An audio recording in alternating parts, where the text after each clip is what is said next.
자, 어, 그 스마트워치를 차고 경찰의 신변 보호를 받고 있던 전 여자친구를 찾아가서 흉기를 휘둘러서 살해한 김병찬. 이 두 번째 공판이 어제 있었죠? 네, 어제 공판이 진행됐는데요. 재판부가 눈물을 훔칠 정도로 굉장히 슬픈 공판이었다고 합니다. 피해자 부모가 직접 증인으로 나섰다고 하는데요. 부모는 재판 내내 눈물을 멈추지 못할 정도로 힘들어했는데 숨진 딸을 위해서 김병찬 앞에 직접 나서서 이야기를 한 겁니다. 재판부가 혹시라도 힘들면 비대면으로 하게 해주겠다라고 했는데도 부모는 김병찬이 직접 봐야 된다면서 직접 호소문을 읽어 내려갔습니다. 자, 증인으로 이 숨진 피해자의 부모님이 직접 나섰다고 합니다. 오늘 두 번째 사건, 세 번째 사건 체크포인트 짚어보죠. 살인 많은 흉기, 우린 종이 조각입니다. 자, 증인으로 이 피해 여성의 아버지가 먼저 나오셨는데 준비해온 호소문을 꺼내서 읽으셨습니다. 네, 뭐 부모의 마음을 어떻게 상상하기조차도 어렵죠. 게다가 이제 호소문 내용을 보면 이런 말씀이 들어 있어요. 그러니까 이 피해자가 숨진 피해자가 그렇게 막 살인마에게 사실 스토킹을 시달리면서도 부모가 걱정할까봐 힘든 내색을 하지 않았다는 거예요. 그러니까 부모 마음은 딸을 지켜주지 못했다라는 자기 스스로에 대한 회한이 생기는 거예요. 그래서 지금 화면에 나오는 저 얘기를 딸의 유해를 뿌린 곳에 가서 얘기를 했다라고 합니다. 똑같은 범죄로 갚을 수는 없지만 평생 감옥에서 살게 하겠다라고 딸에게 그렇게 이제 다짐을 하셨다는 것이고요. 이 말씀이 그래요. 저는 이게 살인마는 이제 흉기를 준비했지만 종이 조각에 불과한 걸 준비할 수밖에 없었지만 한 맺히게 토해낸 한 글자 한 글자가 어떤 칼보다 더 무섭다는 것을 알게 해달라. 읽는 저도 정말 힘드네요. 예. 저기서 이제 종이 조각이라는 거는 재판부에 이렇게 전달하는 그 호소문을 말씀하신 건데 그렇습니다. 그러니까 그 양 변호사님 말씀하신 것처럼 아주 오랫동안 심지어 10번 넘게 그 헤어진 전 여자친구의 집에 무단 침입을 하고 막 온갖 상상할 수 있는 모든 짓을 다 하고 있었어. 근데 그런 거를 부모님한테 걱정을 끼쳐드리고 싶지 않아가지고 일절 얘기를 안고 있었던 거예요. 자, 백 변호사님. 네.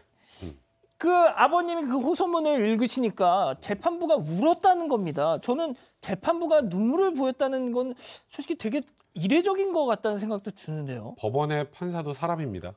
그리고 지금 이 장면을 저희가 말하면서도 저희도 힘든데 이거를 직접 보면서 재판을 이어가야 할 판사의 마음도 생각을 해보시면 충분히 그 마음 이해가 되실 것 같습니다. 이 피해자 부모님들의 호소를 들으면 어떤 누가 눈물을 흘리지 않겠습니까? 그리고 어머님 같은 경우에 피해자 어머니 같은 경우엔 중간중간에 이제 김병찬을 향해서 소리도 지르고 욕설도 하셨다고 하는데 가족들이 말릴 뿐이지 재판부도 이에 대해서 뭐 특별하게 제지도 하지 않았었다고 합니다. 그리고 재판부가 이런 얘기를 했다고 합니다. 조금이라도 슬픔이 위로되길 바랍니다. 피해자 가족 모두 건강 잘 챙기셨으면 좋겠습니다. 이런 위로의 말까지 건넸다고 합니다. 진짜 이 시간이 약이다 이런 얘기들 많이 하지 않습니까? 아무리 뭐 슬픈 일도 시간이 오래 지나고 나면 그냥 덤덤해진다고 말이죠. 자, 그런데 제가 뭐 몇 번 사건 반장 진행하면서 말씀드렸지만 제가 이 강력 범죄 피해자 유족들을 제가 취재 과정에서 여러 번 만나봤는데요.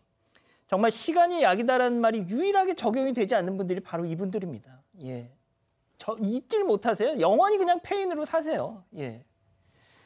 교수님, 이 피해 여성의 어머니도 참 그런 상황이신 것 같아요. 지금 이 말씀을 보니까. 그러니까 이제 아마 그 법정에서도 정말 억울함을 참지 못해서 이제 좀 고함도 지르고 하셨다라고 하는데 자식을 앞세운 부모에게 이제 피눈물이 흐른다 이런 얘기를 하셨고요.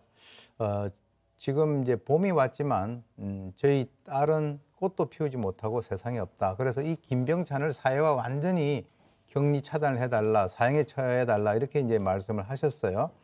근데 이제 그러면서 자식을 가슴에 묻는다라고 하지만은 가슴에도 묻히지 않는다. 정말 그 속이 뒤집어지는 게 딸이 죽은 줄 모르고 어떤 사람이 그 집 딸 있죠 하고 중매가 들어올 때, 아이고.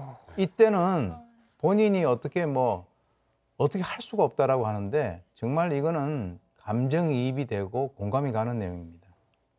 자, 얼마 전 동아일보에서 나온 보도인데요. 경남 진주 아파트 방화 살인 사건 주범 그 안인득한테 자신의 어머니와 조카를 잃은 한 범죄 피해자의 인터뷰가 나왔습니다. 이분이 지금 사건이 있고 나서 3년이 지난 지금까지도 항우울제 등 알약 26개를 매일 드시고 계세요. 그러니까 이게 시간이 지난다고 해결이 되는 게 아닙니다, 이게. 예? 자, 양 변호사님.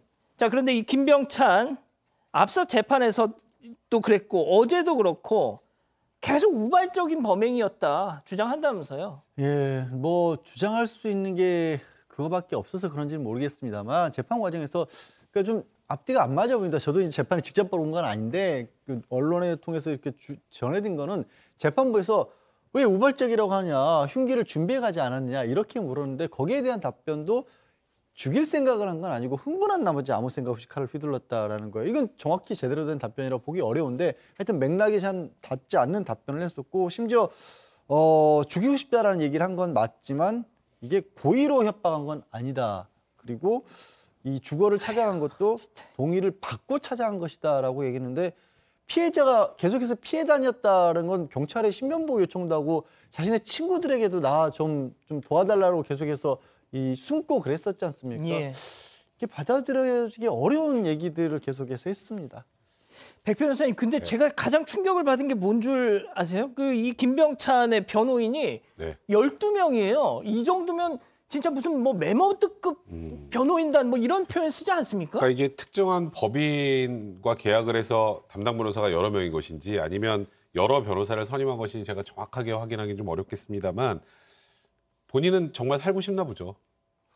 저도 이 얘기 듣고 굉장히 화가 많이 났는데 근데 지금 조금 전에 양지열 변호사 설명하셨던 것처럼 계속 우발적인 범행을 주장하고 있습니다만 현실적으로 우발적 범행이 인정될 가능성은 제로에 가깝습니다. 뭐 흉기도 미리 준비를 했고 그리고 본인이 도주할 그 과정 뭐 예를 들어 휴대전화도 비행기 모드로 전환을 하고 이제 이런 뭐 대중교통을 타고 대구까지 도주한 이런 과정의 치밀함을 감안한다면 본인이 이렇게 우발적 범행을 주장하고 변호인도 그에 대해서 뭐 김병찬의 의사에 따라서 이렇게 주장을 하겠습니다만 이게 받아들여지지 않으면 오히려 반성을 하지 않는다는 취지로 재판부로부터 더 중한형이 선고될 가능성이 많을 것으로 보입니다.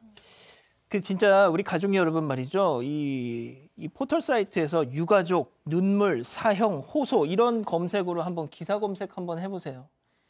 정말 이 재판부를 향해서 이 유가족들이 제발 최고형 사형 좀 선고해달라 호소하신 말씀들이 이 사건 말고도 너무 많습니다.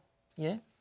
그런데 참 그게 양 변호사님이 저도 무슨 말씀을 하실지 뻔히 답을 알고 있지만 질문을 드릴게요. 이런 유가족들의 호소가 통할까요? 일단 유가족들을 재판부에서 양형 증인으로 부른 겁니다. 그러니까 단순하게 억울함이라든가 이런 것들 감정적으로 해소시켜주는 그런 거를 넘어서서요. 재판부에서도 이 피해자들이 입은 이게 얼마나 심각한가를 증인의 위치에서 얘기할 수 있도록 기회를 준 거거든요. 이런 부분은 재판부에서도 받아들이겠죠. 영향을 줄 겁니다. 알겠습니다.